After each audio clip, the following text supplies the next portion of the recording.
দিদি, আমি যার জন্য কেক অর্ডার দিচ্ছি তাকে যখন কেকটা পাঠাবে একদম বলবে না যে আমি পাঠিয়েছি। নমস্কার, আমি রুষা, গোকুলপুর কাটাগঞ্জ কাঁচরাপাড়া থেকে আমি একটা ছোট্ট হোম বেকারি চালাই।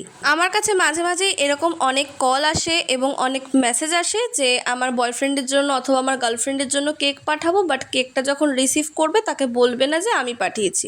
আচ্ছা, আমি যখন কেকটা দেবো তাহলে কি বলে দেব?